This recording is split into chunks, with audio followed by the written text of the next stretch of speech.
नमस्कार दोस्तों, आप सभी लोगों का हार्दिक स्वागत है मेरे YouTube चैनल पे।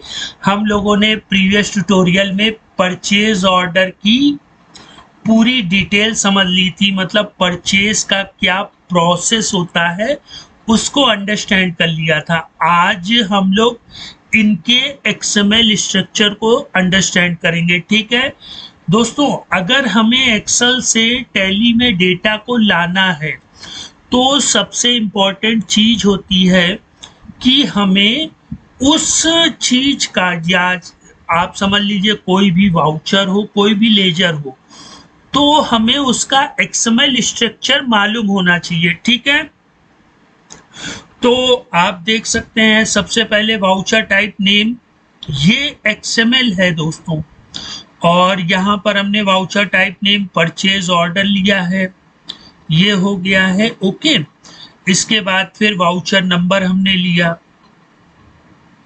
ठीक, कोई दोस्तों अगर आप लोगों को प्रॉब्लम होती है तो नीचे कमेंट बॉक्स में कमेंट करिए, मैं आपकी प्रॉब्लम को सॉल्व करने की कोशिश करूंगा। और ये हमारी डेट हो गई, तो ये हमारा वाउचर टाइप नेम हो गया, ये हमारा वाउचर नंबर हो गया, और ये हमारी डेट हो गई। ये दोस्तों हर वाउचर टाइप पर लागू होता है, मतलब हर जितने भी वाउचर्स होते हैं उन सबका एक्सएमएल स्ट्रक्चर यही होता है। बस वाउचर टाइप नेम, अब हमें ये चीजें एक्सेल से फेच करानी रहेंगी। ठीक है, इसमें ये जो है रेफरेंस, ये सिर्फ ऑर्डर के वाउचर टाइप में होता है, तो रेफरेंस देखिए। ठीक है, और इसके बाद party laser name, ZB group, जिसको हम अपना परचेज ऑर्डर प्लेस करेंगे। देखिए, सेल हो, परचेज हो, या परचेज ऑर्डर हो, रिसिप्ट नोट हो, डिलीवरी नोट हो, purchase voucher, sales voucher, debit note, credit note, तो यहाँ पर जो पार्टी अकाउंट नेम होता है उनका जो एक्सएमएल स्ट्रक्चर होता है उसको हम लोग पार्टी लेजर नेम बोलते हैं। ठीक है, अब बेसिक डेट ऑफ पेमेंट, ये जो 30 डेज है जिसे हम लोग मॉड या टर्म्स ऑफ पेमेंट कहते हैं, इसका एक्सएमएल स्ट्रक्चर ये बेसिक डेट ऑफ पेमेंट से स्टार्ट होगा और basic due date of payment को ये एक्सएमएल क्लोज हो जाएगा। इसके बाद फिर basic order reference, other reference. ठीक है, इसके बाद फिर बेसिक ऑर्डर टर्म्स, मतलब हमारे क्या टर्म्स होंगे, डिलीवरी विथ इन 10 डेज वो रहेगा। फिर इसके बाद बेसिक शिप्ड बाई, तो बाई रोड हो जाएगा, है ना। डिस्पैच थ्रू, मतलब बेसिक शिप्ड बाई। दोस्तों ये सारी चीजें आप लोग स्क्रीन पर जो दिख रही हैं इनको आप लोग नोट कर लीजिए, क्योंकि आगे हम लोगों को ये चीजें काफी यूजफुल होंगी। तो वीडियो को पॉज करके आप लोग ये सारी चीजें लिख लीजिए।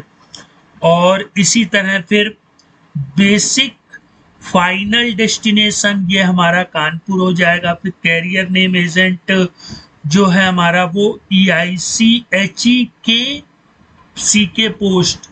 ठीक है, ये टैली ने जब मतलब अपना डेटा बनाया, डेटाबेस बनाया, तो उन्होंने इसी तरह के एक्सएमएल को कंसीडर किया, तो हम लोगों को ये सारी चीजें लर्न करनी होंगी। ठीक है, मैं आपको हर एक वाउचर्स की एक्सएमएल स्ट्रक्चर मैंने कई बार आप लोगों को बताया और फिर से बता रहा हूँ और आगे भी बताऊंगा। ठीक है, देखिए मैं अभी हफ्ते के 7 दिन में 4 दिन हम लोगों को पाइथन क्यों सीखनी चाहिए ये मैं डेमो दिखाता हूँ, और नेक्स्ट के 3 डेज में आप लोगों को उन चीज की डीपली कि मतलब हम लोग कौन सी चीज कहाँ पर यूज करते हैं वो मैं आप लोगों को बताता हूँ।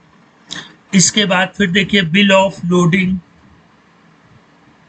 ठीक है, तो बिल ऑफ लोडिंग मतलब बिल्टी नंबर, मतलब इस चीज को हमें एक्सएमएल स्ट्रक्चर में क्या कहते हैं, ये मेरा मेन मकसद है आप लोगों को बताने को। ये देखिए बिल ऑफ लोडिंग डेट, ये यहाँ पर शो हो रही है। और इसके बाद फिर बेसिक सिप वर्जन, ठीक है। तो बेसिक सिप वर्जन हो, वर्जन नंबर मतलब व्हीकल नंबर। तो ये एक छोटा सा एक्सएमएल स्ट्रक्चर है दोस्तों, और हम लोग आगे आने वाले ट्यूटोरियल में और इनके एक्सएमएल स्ट्रक्चर को अंडरस्टैंड करेंगे, लर्न करेंगे, और साथ ही साथ हम लोग इसका प्रैक्टिकल भी देखेंगे, डेमो भी देखेंगे। तो दोस्तों आज हम लोग इसको यहीं पर ही फिनिश करते हैं। ये परचेज ऑर्डर एक्सएमएल पार्ट का पार्ट फर्स्ट था। अभी हम लोग इसको और डीपली देखेंगे, एनालिसिस करेंगे। देखिए दोस्तों, मैं आपसे रिक्वेस्ट करूंगा कि परचेज प्रोसेस का ये पार्ट सेकंड था, तो इसका पहला पार्ट भी आप देखिए और सेकंड पार्ट भी देखिए, ठीक है। अगर आपको एक्सेल के डेटा को टैली में इंपोर्ट कराना है, परचेज ऑर्डर या पूरा purchase process with the help of, अभी हम लोग इसमें कई कंडीशनों को भी ऐड करेंगे, लेकिन आपको समझ में तभी आएगा जब आप स्टार्टिंग से ये सारी चीज़ों को देखेंगे, और जहां पर प्रॉब्लम होगी वहां पर आप मुझसे क्वेश्चंस को आस्क करेंगे, ठीक है। तो अब हम लोग इस टॉपिक को यहीं पर ही फिनिश करते हैं और नेक्स्ट टाइम मिलते हैं दोस्तों। तब तक आप लोग अपना